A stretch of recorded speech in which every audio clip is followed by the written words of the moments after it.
gundul yang enggak. Kalau ingin cepat jabrul jurus 5 jari, sakti mandraguna, pegang ekornya, lepaskan brul, entek buntut. Assalamualaikum warahmatullahi wabarakatuh.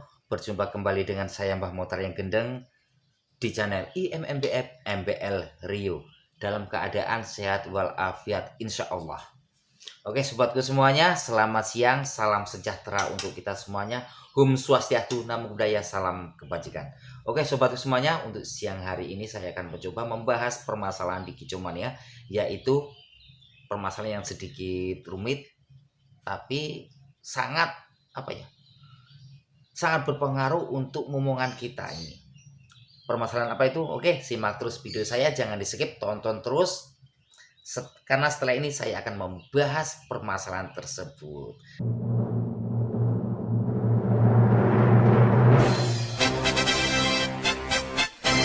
Saya ucapkan terima kasih untuk sobat-sobatku yang selalu mendukung channel saya dengan like dan subscribe-nya. Dan untuk sahabat-sahabat yang baru bergabung dengan channel saya, baru melototi channel saya, sudi kiranya kalau Anda mendukung channel saya dengan like dan subscribe-nya. Nonton, ceklok, like. Kalau udah 3 menit tapi terus kurek komen, terus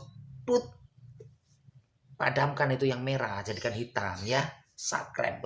Nah itu dipadamkan jadi hitam gitu ya, tapi di atas 3 menit sobatku ya.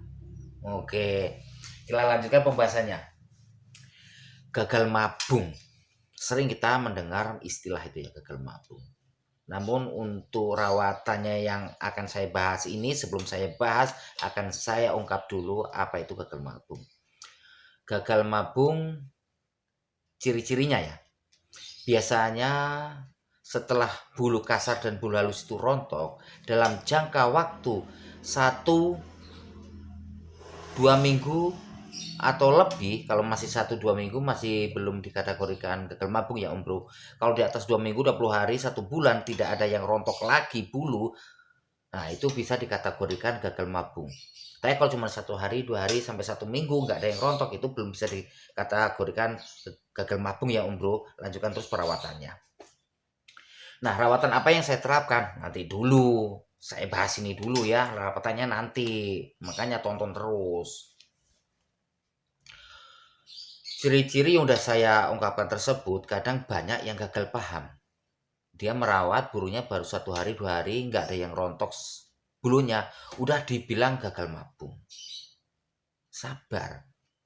Bulu ada prosesnya rontoknya Om Bro. Ada prosesnya. Nggak langsung brul gundul yang enggak. Kalau ingin cepat jabrul jurus 5 jari, sakti mandraguna, pegang ekornya, lepaskan brul, entek buntute yora. Nah, terus rekan-rekan Kicomania itu karena merasa khawatir dia gagal mabung, burungnya gagal mabung, banyak yang salah kaprah menggunakan obat kimia, sampo perontok bulu misalnya. Jangan ya Om Bro, Mas Bro, jangan gunakan itu ya. Kasihan burung kita, jangan menyiksa burung kita. Masih ada kok cara yang lebih alami, yang lebih efisien, yang lebih bagus, tidak beresiko, tidak mempunyai risiko negatif.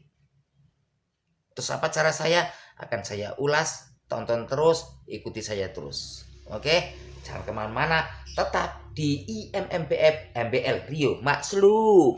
Untuk burung mabung ya, apa bisa diterapkan burung yang baru mabung? Oh bisa. Tidak hanya gagal mabung aja ya yang saya terapkan perawatan seperti ini. Nah, perawatan saya di siang hari, nah, pas antara jam 1 sampai jam 2 ya, pokoknya setengah hari ya. Nah, kita mandikan burung, masukkan keramba.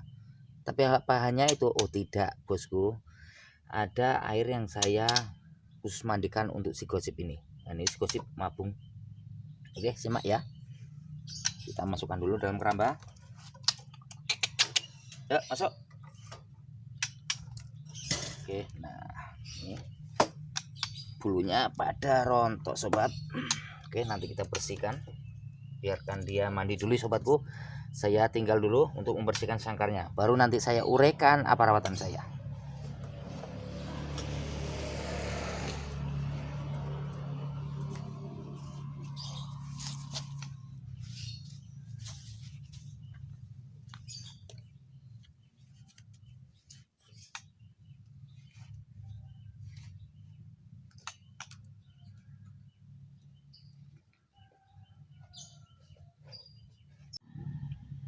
Oke, rawatan yang saya terapkan di siang hari memandikan burung kita yang lagi mabung atau gagal mabung sobatku.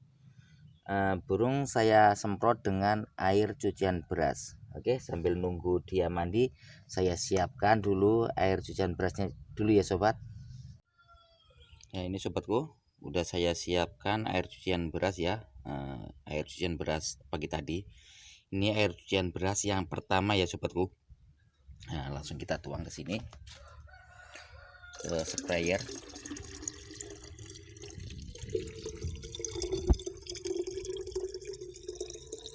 Oke, cukup, baru kita aplikasikan ke.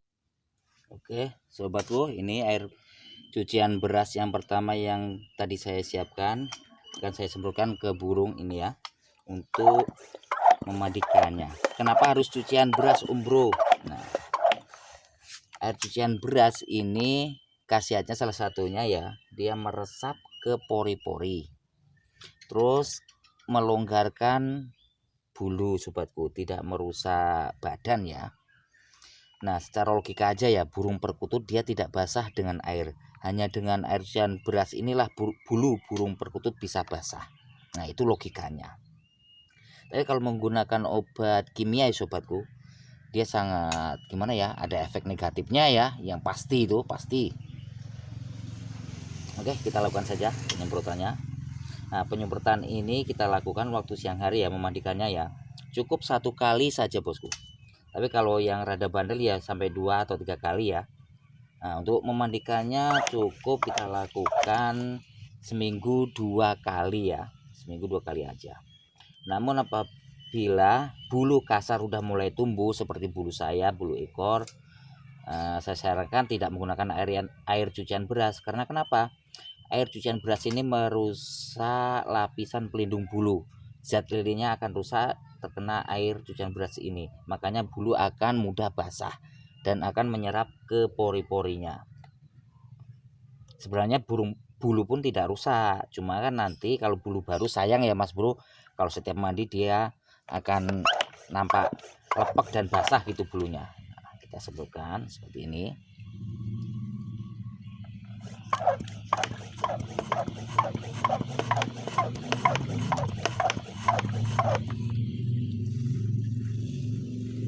Ini akan membantu melancarkan rontoknya bulu sobat.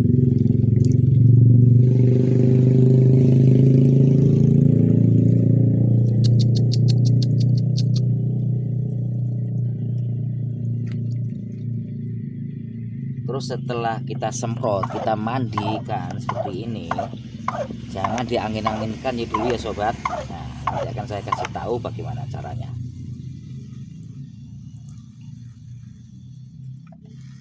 Nah, ya kan, dia nampak lepek dan basah kan. Nah, ini akan meresap ke pori-pori, ke tulang-tulang bulu, akan longgar dan mempercepat proses rontok bulu.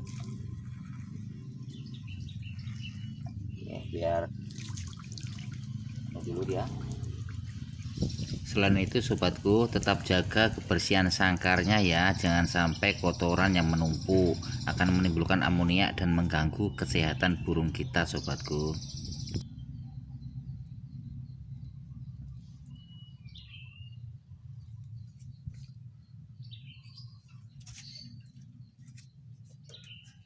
Oke, setelah cukup, nah kita masukkan lagi ya, langsung ke dalam sangkar karena dia tadi udah mandi duluan.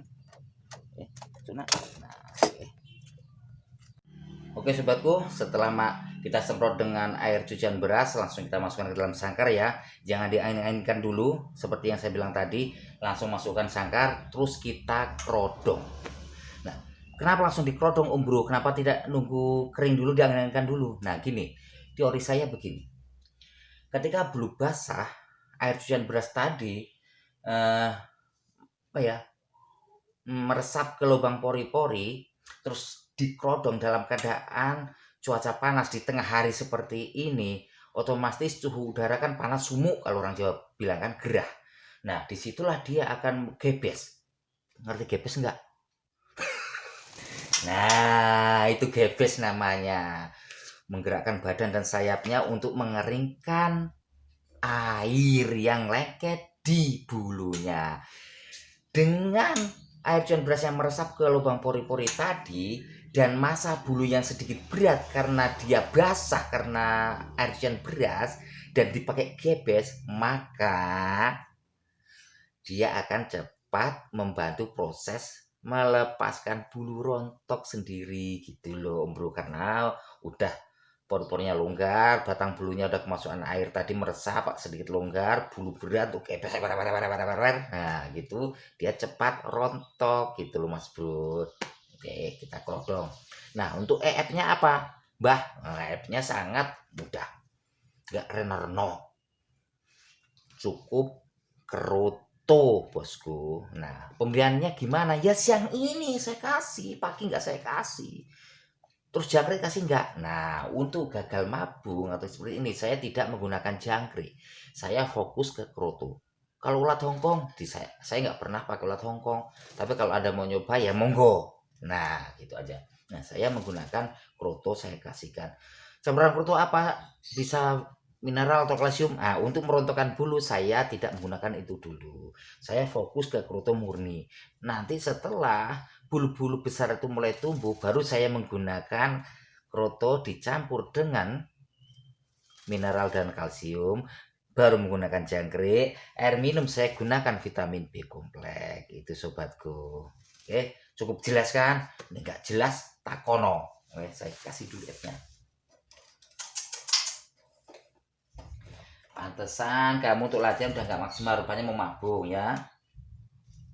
Oke. Nah, ini.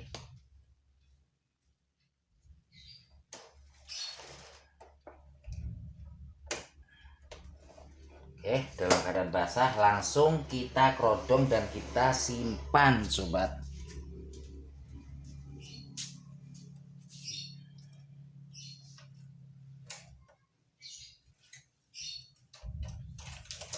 Ya sobatku, saya mempunyai kebiasaan kalau mengkerodong itu sleting kerodong saya paskan di pintu. Nah, ada alasannya, nanti saya berikan juga. Karena apa? Saya paskan di sini. Saya sering melihat orang kadang asal taruh, ya kan?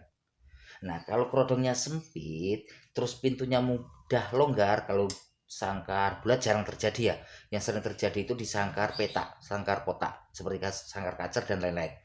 Nah, mereka ini menarik jelas, pintu terangkat oleh kerodong, akhirnya burung jus icul lepas.